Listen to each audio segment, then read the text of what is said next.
Question 11 is a binomial expansions question. It's not a really super straightforward one, but it's not too terrible. We've got two mini expansions we need to do, but we need to multiply these two together. So the first thing we're going to do is rewrite the brackets as the first one as a power of a half and the second one as the power of negative a half. That's the same, multiplying by this term to the negative a half is the same as dividing by the root of it.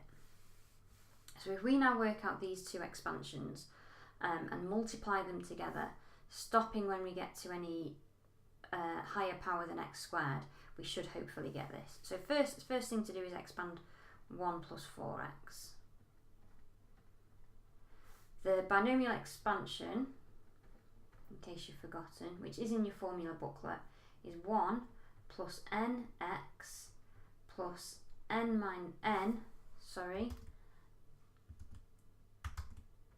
times n minus 1 times x squared over 2. That's as far as we need to go, because we just need to go up to x squared. So in our question, our n is a half. Our x term is all of this 4x. So first term is going to be the 1. Then we're going to have a half times the x term, which is 4x. Next term is going to be a half times minus a half times 4x all squared. Remember to square the 4 as well as the x. That's a common mistake, not squaring the 4. And we're going to divide it by 2. Just need to simplify each of these terms. We're going to get 1 plus 2x.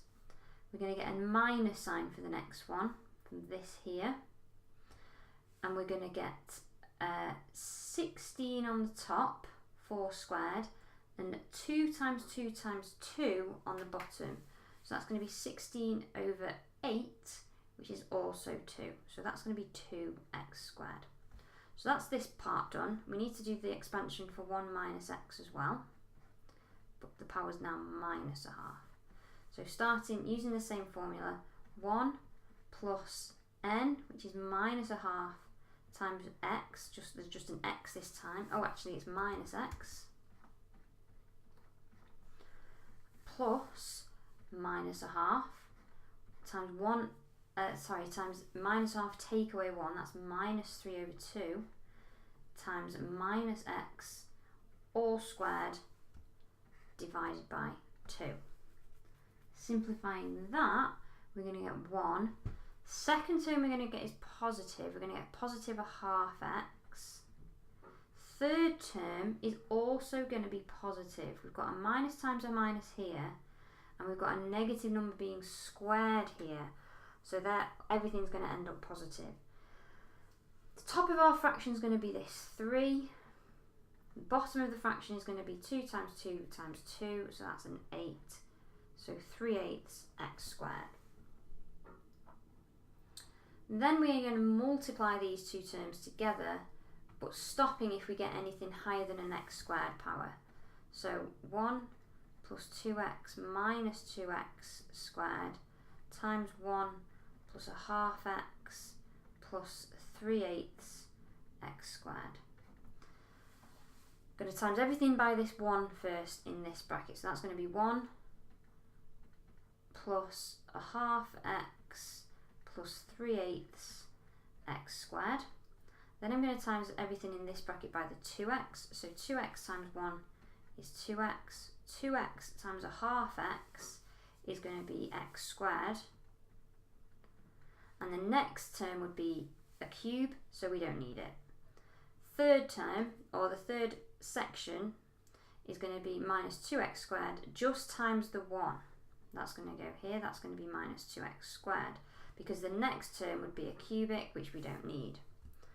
We can then add all the columns up, and it's all written out in power order, so we don't need to worry about messing up the powers. We're going to have a 1, we're going to have a 2 plus a half, so that 2.5 is 5 over 2, so 5 over 2x, and then we've got 3/8 plus a whole 1, take away 2. So that's the same as 3/8 minus 1, which is going to be minus 5/8. Just need to check that that's what they've got, which it is.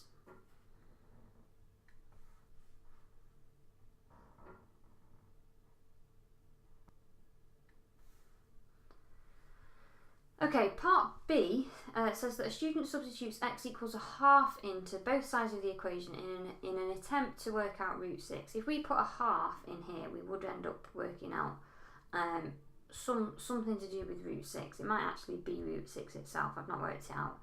We can't do it though. Subbing a half in is going to be too big. We know that the expansion that we wrote down, the expansion for 1 plus x to the n, which is 1 plus nx plus n times n minus 1 x squared over 2. All of this is valid when x is between minus 1 and 1. We did an expansion for 1 plus 4x to the power of n.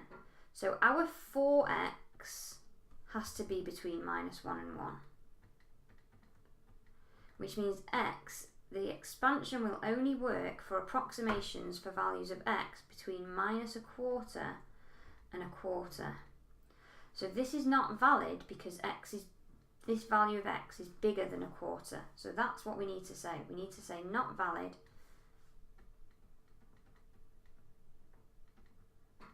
since x is, a half is greater than a quarter, and our expansion is only valid between minus a quarter and a quarter. You had to say this quarter to get your mark.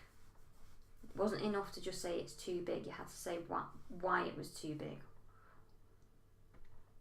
C, they're then going to try 1 over 11 instead to get some sort of approximation for root 6. So what happens when we sub in 1 over 11? Let's see what that will actually find us.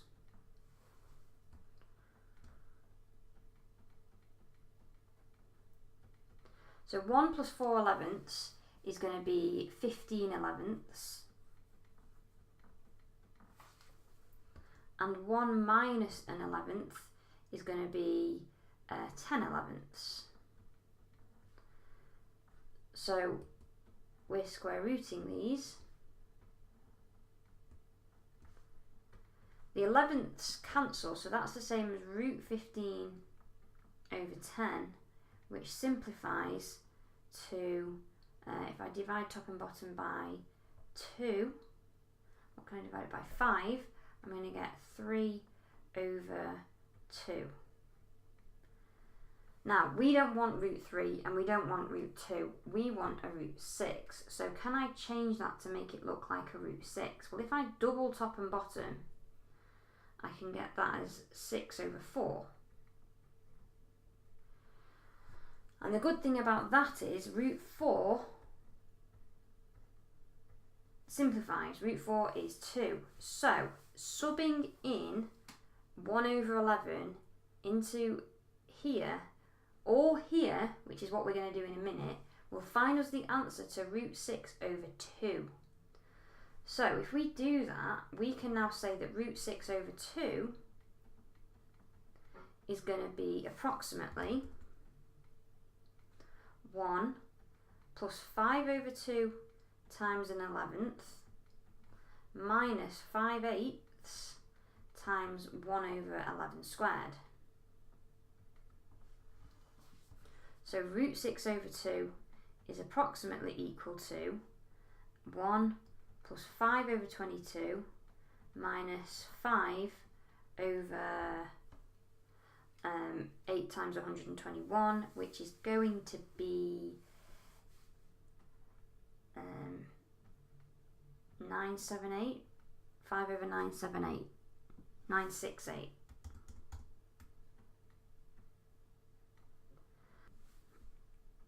So that is